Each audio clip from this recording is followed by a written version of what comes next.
28 minutos pasaron de las 9 de la mañana. Seguimos compartiendo la matina con vos acá en Radio Viva 96.3. Nuestro WhatsApp 091-359-963. Momento de recibir a nuestra psicóloga Alejandra Barilco. Ale, buen día. ¿Cómo estamos? Buen día, Mati. ¿Todo bien? Muy bien, contenta de estar acá. Un placer, siempre es Hoy pude lindo. venir, que a veces lo hacemos por teléfono. Sí, pero el contacto físico así está mejor, Es ¿viste? distinto, claro. Te puedes ver y demás. Bueno, hoy vamos a estar hablando en el marco del Día Internacional de las Personas con Discapacidad, que es el 3 de diciembre, ¿no? El 3 de diciembre. Ahí va. ¿De qué vamos a hablar?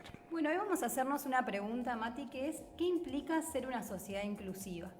Porque se está hablando mucho de inclusión, por suerte, ¿no? Sí. Por suerte y por toda la lucha que se viene haciendo desde Creo que el es eso, propio ¿no? colectivo. Fruto de la lucha que se viene haciendo. Sí, del mismo colectivo, ¿no? Y de obviamente muchas personas que se sumaron.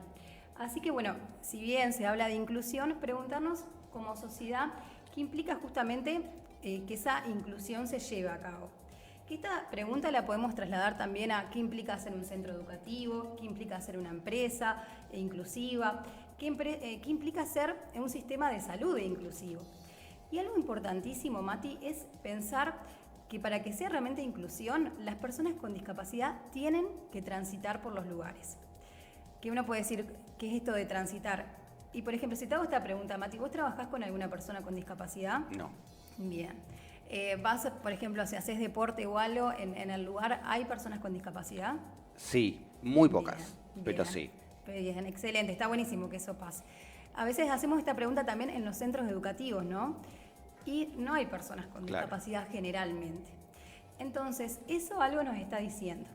Nos está diciendo que todavía, si bien hablamos de inclusión, las personas con discapacidad no tienen el derecho, o está el derecho, pero no se cumple el derecho de transitar y de apropiarse y de estar en los lugares. Esto no por la persona en situación de discapacidad, sino por las múltiples barreras que justamente como sociedad tenemos. Mira, algo interesante, Mati, que quería compartir, es que en el 2021, en octubre, entre el octubre y enero del 2022, se hizo un relevamiento nacional de personas con síndrome de Down, que es importantísimo, que lo lleva a cabo la Asociación de Síndrome de Down de Montevideo. Y mira esto que me pareció muy interesante. Personas mayores con síndrome de Down, o sea, personas de más de 18 años, Sí. el 18,7% trabajaron alguna vez y el 81% nunca trabajó. Wow.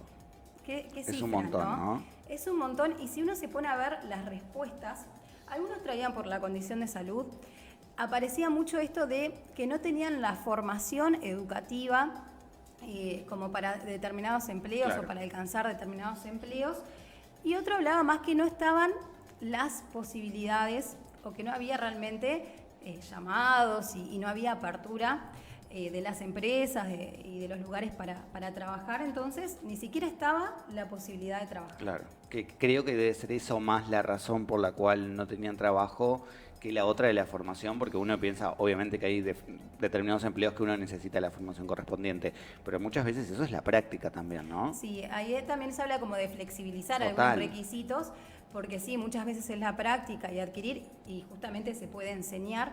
Pero ¿sabes qué pasa también, Mati? Las personas con discapacidad, el derecho a lo educativo está vulnerado muchas veces. Entonces, realmente a veces culminan la escuela y ya en el liceo o en determinados centros no los transitan. Claro. Entonces, justamente no se da sí, el adquirir. Por eso hoy en día se habla también de educación inclusiva. Pero es importante como para pensar, ¿no? Una de las primeras cuestiones para hacer una sociedad inclusiva es que las personas con discapacidad estén en todos los lugares, como todos, porque eso es realmente tener oportunidades. Algo también importante es el romper ciertos paradigmas, ¿no? El paradigma también que en algún momento hemos hablado, pero de prescindencia, ¿no? Que las personas con discapacidad pasaban toda su vida en sus casas. A nosotros nos han llegado a las instituciones en las que trabajo personas de 40, 50 años que nunca habían estado, por ejemplo, en una institución educativa. Claro. Otros, también como otro paradigma que me parece importante es el médico rehabilitador, que son cuerpos y personas que hay que rehabilitar, porque se escapan a lo que es la normalidad. Entonces, para ser una sociedad inclusiva, tenemos que romper esa idea de normalidad. Total. Las personas con discapacidad siempre han estado. la diversidad en realidad es lo natural, pero seguimos pensando como bien cuadrado de, bueno, esto hay que hacerlo de determinada manera, ¿no? Las personas tienen que caminar. Y vemos como el tema de la silla de ruedas, no lo vemos como también un transitar. Total. Entonces, ahí empezar como a cambiar y enfocarnos más en un modelo social. Que el modelo social habla, sí, que puede haber una condición de salud de la persona, pero justamente las barreras que implica a nivel social. Para hacer una sociedad inclusiva, también hay que romper ciertos mitos. Lo que hemos hablado en otras oportunidades, pero la infantilización, personas de 40, 50 años que les hablamos como que fueran niños. Total. Eso es algo que por suerte creo que está cambiando, o al menos es lo que me parece de eso, ¿no? Mismo que uno, o sea, no me pasaba de hacerlo yo, pero sí de ver en otras personas como que no trataban como niños a personas que no lo son y que no se sienten niños. No tenés por qué hacerlo sentir un niño con eso o esa como connotación de lástima, ¿no? Hacia la otra persona, que no está para nada buena. Eso es tal cual, Mati. El tema como de la lástima, ¿no? Hasta en la mirada. Total, en todo, ¿no? En el trato, en todo. Claro. Y a veces en esta cuestión que a mí me rechina mucho, el tema de como cierta beneficencia, ¿no? Bueno, les doy la oportunidad de que trabajen como para hacer un favor, y en realidad es un derecho y pueden hacerlo realmente, porque otro de los mitos que hay es que por tener discapacidad no pueden trabajar, no pueden estudiar, y eso lo que hace es vulnerar los derechos. La otra vez había una campaña que era sobre salud mental, que decía que la salud mental se construye en comunidad, ¿no? Pero si vemos constantemente que las personas con discapacidad no transitan lugares que justamente se da lo vincular en la comunidad, estamos hablando de que se está violentando a la persona y a su vez eso afecta directamente a lo que es la salud mental. Poco se habla de salud mental y de discapacidad. Entonces eso es algo que hay que poner también sobre la mesa para hablar de una sociedad que apunta a la inclusión. Obvio. Que creo que son todas cosas que a veces las hemos escuchado, pero nos cuesta mucho ponerlo en práctica. Algo también importante para mí, uno de los mitos más grandes, creo que ese sí tenemos como que realmente desnaturalizarlo, es pensar que por tener discapacidad las personas son todas iguales, ¿no? Porque a veces nos pasa cuando trabajamos con profesores que tienen muy buena intención obviamente de que sea la inclusión educativa, o en las empresas que quieren como una cuestión de receta, de bueno, tiene síndrome de Down, tenemos que hacer esto y esto y esto. Claro. Está dentro del espectro autista, hay que hacer esto, esto y esto. Y en realidad, para la base de la inclusión es enfocarnos también en lo singular, en cómo es esa persona, qué apoyos necesita, pero ahí es donde realmente vemos al otro, porque no hay recetas. No, obvio. Muchas veces uno lee y está muy bien, está bueno que nos formemos, por ejemplo, dentro de lo que es el espectro autista, pero después cuando estamos ahí, es el ver al otro, el conversar, el ver qué apoyos necesita, que hace una verdadera inclusión. Si no, estamos como hablando de ideales muchas veces, obvio. Pero de ideales que realmente no se llegan a concretar porque está como esto general. Entonces, lo primero que tenemos que saber es que las personas con discapacidad no son todas iguales. Que viste, Mati, que parece una pavada, porque es como decir, las personas sin discapacidad somos todos distintos. Y uno lo piensa así, y sí, es así. O sea, ¿por qué vamos a pensar que con discapacidad son todas iguales, no? Claro. Es como estas cuestiones de cuestionarnos. Entonces ahí es interesante ir derribando eso. Y otra cuestión que a mí me parece importante es esto que muchas veces, incluso los técnicos lo hacemos, plantearnos a ver qué necesitan las personas con discapacidad. Y es necesario, ¿no? Porque justamente hablamos de, bueno, cuáles son los apoyos, pero se nos olvida esto de qué quieren las personas con discapacidad y qué desean. Y ahí es algo importante también de que las personas con discapacidad se empoderen, que sean ellas las que puedan transmitir, porque para nuestros proyectos de vida tiene que estar justamente el deseo y el querer. Y eso muchas veces no pasa, porque a veces hay personas con discapacidad que necesitan una red de apoyo, familias, técnicos, como para transitar los espacios. Ahora bien, esa red no puede ser la protagonista. Obvio. El protagonista tiene que ser la persona con discapacidad. Algo también interesante, Mati, en esto de la inclusión y la accesibilidad es los avances normativos. Acá tenemos en Uruguay 2 leyes muy importantes, que es la Ley de Protección Integral de Personas con Discapacidad, que habla obviamente de todos los derechos que han sido vulnerados, y tenemos una Ley de Promoción de Trabajo. Esa ley lo que va a implicar es que las empresas tienen que tener un cupo, empresas de mayor de 25 empleados, cupos para personas con discapacidad. Que no es que esto le hacemos un favor al otro. No. Obviamente la persona tiene que tener las aptitudes y las habilidades para estar en ese puesto. Pero va a tener los mismos derechos y las mismas obligaciones que cualquier trabajador. Porque algo que ha pasado también con las personas en situación de discapacidad es que los que han trabajado son pasantías, que está muy bien obviamente para hacer una experiencia, pero son... sí, obvio, 3 meses, 6 meses, o muchos que han trabajado en lo que se llama trabajar en negro, claro, en trabajos de fuerza muchas veces, y eso también ha implicado un deterioro a nivel físico y demás, y no tener los beneficios que corresponden. Esta ley también, algo importante, es que habla del Registro Nacional de Personas con Discapacidad. Y ahí lo importante de que estén registrados, porque los llamados obviamente se fijan en ese registro, y porque también la persona con discapacidad que empieza a trabajar en una empresa puede pedir lo que es un operador laboral. Que ese es un dato que a veces no se sabe mucho. Y ¿qué es un operador laboral? Un operador laboral es justamente alguien que acompaña a la persona en el proceso de inclusión laboral. Que puede estar durante un tiempo acompañándolo en la empresa o viendo los apoyos que necesita. O algo importante, porque a veces no se da ese paso y ahí tenemos un error, es que no se trabaja con el equipo. Con el equipo, con los demás compañeros. Justamente en esto de sensibilizar. ¿Eso también es un rol del operador? Del operador. Qué bueno. Entonces ahí también está trabajando con el entorno, porque obvio, para que no es solamente, a veces se da, algo importante a diferenciar, a veces se dan experiencias laborales, pero no experiencias de inclusión real, ¿no? ¿Por qué? Porque a veces la persona entra a trabajar y hace tareas que quizás no son para su perfil o lo ponen a hacer tareas que supuestamente andaría bien y en realidad no se trabaja con el entorno. Claro.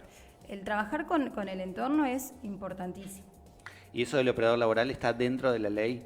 Claro, dentro de la ley figura esta posibilidad de solicitar el operador laboral. ¿Y eso quién lo solicita? ¿La persona con discapacidad, la Sí, familia la o el empleador también? Lo puede, o también el empleador. Ah, mira qué bueno. Pero eso es un dato interesante para saber a ver, se ha avanzado en muchas cosas también, ¿no? El tema de, por ejemplo, para niños a nivel educativo, el tema del acompañante, claro, sí, son cuestiones que se van avanzando. Igualmente, hay muchas cosas que aún nos faltan, que también tienen que ver mucho con estas barreras actitudinales que decíamos en un primer momento. ¿Cuál es la mirada que tengo hacia la persona con discapacidad? ¿Qué mirada tengo de la inclusión también? Porque algo que está bueno preguntarnos es, viste que se habla de eso en las redes mucho de inclusión. Sí, total. A veces a mí me llama la atención porque, no sé, se habla de braille y demás, que es necesario obviamente, pero se lo contrapone a otros colectivos. Total, eso es lo que me molesta mucho de la gente que critica el tema de la inclusión. Claro. Eso, ¿no? Como tengo que, o sea, porque todo lo que suma en inclusión está bueno, ¿no? Todo. No tengo que sacar algo que incluye para incluir otra cosa, porque es eso, ¿no? Tipo, no sé, mucho está el que se usa, dicen otros, el mozo me dice otros, no sé qué, y le pedí una carta en braille y no tienen. Claro. ¿Por qué tener esa lucha constante o estar de un lado o del otro y no sumar en todo, no? Qué importante eso, sumar. Porque la inclusión abarca muchísimo, ¿no? ¿Y por qué poner en contra a distintos colectivos? Que nada que ver. Claro, y aparte que una persona con discapacidad puede ser del colectivo LGBT y al revés, ¿no? Entonces es importantísimo pensar, la inclusión, para promover inclusión no tengo que subestimar otras formas de incluir, y también a veces las personas que dicen eso tampoco están haciendo mucho en torno a la inclusión. Pero es que nada están haciendo. Ya cuando compartís eso es como que decís, no, eso, o sea, a ver. Un detonante así. Total, ay, sí, me molesta roja, mucho. ¿no? Sí, dejo de seguir, que no me sigan más. Sí, no, me molesta mucho ese tema realmente porque por eso, ¿no? Porque en lugar de luchar, de sumar, de intentar, ¿no? Incluir, estás en esa lucha pelotuda que decís, no me parece, no va por ahí. Por eso, creo que se trata justamente de sumar derechos y seguir reivindicando los derechos de los distintos colectivos. Total. Entonces, eso es clave, ¿no? El pensarnos también qué estamos haciendo cada uno, más allá de lo que compartamos en las redes, que está muy bien porque visibilizás, pero no quedarnos en eso. A ver, ¿qué estoy haciendo en mi entorno laboral para que sea inclusivo? ¿Qué estoy haciendo en el sistema de salud para que las personas puedan acceder? En la educación.